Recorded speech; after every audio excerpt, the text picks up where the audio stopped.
kulingana na uhaba wa maji mashambani, karoti mwaka huu tumepata changamoto sana. Kwa sababu soko letu kwanza linahitaji karoti ambazo ni za kiwango kizuri kulingana na soko letu la utalii, soko ambalo linahitaji vitu vilivyo bora sana. Lakini kulingana na uhaba wa maji mwaka huu tumepata karoti ambazo zinatupa shida, alafu kwa bei ya juu sana, jambo ambalo linaleta malalamiko kwa wateja wetu na kutuletea changamoto sana kwenye kufanya biashara kama hiyo, kwa sababu wateja wanahitaji kitu ambacho kimewekwa kwenye grade ya hali ya juu na kupatikana kwake kunakuwa kugumu. Mimi kama mfanya biashara, sio msimu huu tu wa Ramadhani, bidhaa zimepanda kuanzia mwezi wa 12 kwa sababu kutokana na msimu wa mabadiliko ya tabia ya nchi. Mvua zimekuwa chache. Kwa hiyo vitu kama hivi vya kula lazima viadimike, maana vingi vinategemea mvua. Kwa hiyo Ramadhani imekutana tu na huu msimu, lakini sio kama Ramadhani imepandisha bei. Nikapa soko kuu. Kwa hiyo mwezi wa mfungo sasa hivi viazi ni bei gani?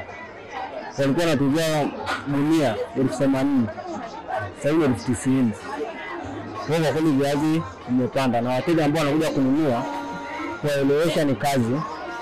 Kwa sababu walikuwa wananunua bei rahisi, lakini sasa hivi ni bei gani?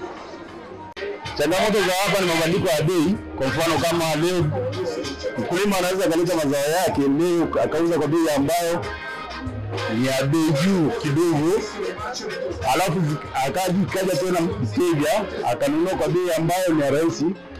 Sababu kuna mabadiliko ya kupanda na kushuka. Magimbi sisi tunachukua kwa mfuko wa kilo 50 ndio tunaletewa kutoka labda Upare, Mbulu hivyo. Na tunauzwa labda mzigo ule wa kilo 50 100,000 mpaka 120,000. Ila sisi tunauza reja reja. Kwa mfano kama hili hapa nilioshika tunauza 2,000 mpaka 3,000. Kwa sababu kuuza chini ya hapo bado ile hela haitatoka.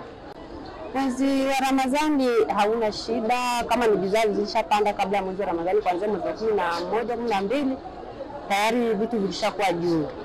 Kwa hiyo sio tatizo la Ramadhani. Msimu wa Ramadhani uko tofauti na misimu mingine iliyopita. Msimu huu bei zimebalance sana tofauti na misimu iliyopita, labda sukari inapanda inakuwa 3,500 au viazi vinapanda au viazi mbatata vinapanda, lakini vyote vimebalance, bei ni zile, bei ni rafiki na walaji. Ni tofauti kabisa na misimu iliyopita. Biashara ni balance, ni tofauti na biashara ipo, ila ni tofauti na watu wanapokuwa wanatumia wote kwa pamoja. Sema biashara ni ya vitu baadhi, hususan maboga na nini, viazi na vitu vingine vidogo drop, waga na matunda kidogo yanakuwa na utumiaji mwingi, vingine drop kushuka chini. Ni mkuu wa soko kuu hapa Arusha.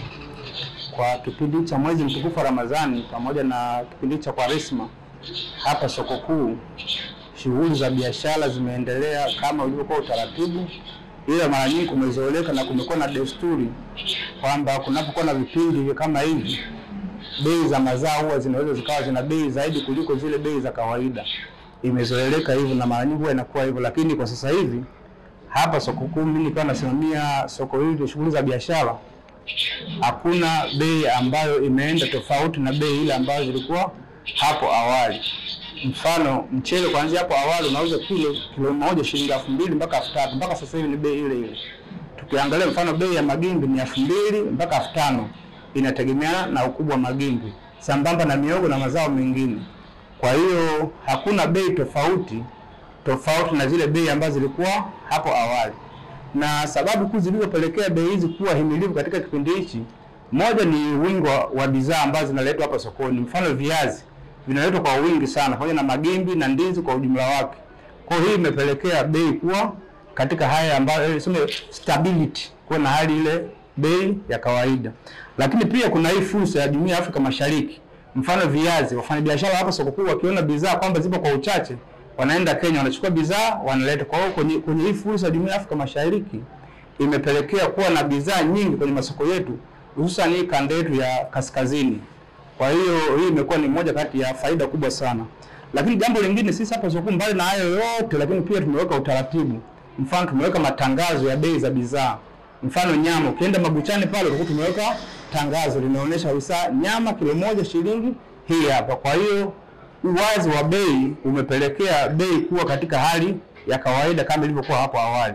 Mimi niseme tu kwa sisi hapa soko kuu tunaendelea kufuata utaratibu wa kuwasimamia wafanyabiashara kuhakikisha kunakuwa hakuna mfumuko wa bei yoyote, kwamba wananchi katika kipindi cha mwezi mtukufu Ramadhani na kipindi cha Kwaresma waendelee kuja kufanya manunuzi, kwa sababu bei zetu hapa soko kuu ziko za kawaida na kama serikali tunaendelea kulisimamia hilo. Kwa hiyo kunakuwa hakuna mabadiliko ya bei, kwa sababu mazingira yote ambayo yapo ni mazingira wezeshi kuhakikisha kwamba wananchi wananufaika na bidhaa zinazopatikana hapa soko kuu katika kipindi hichi kwa bei iliyo ya kawaida.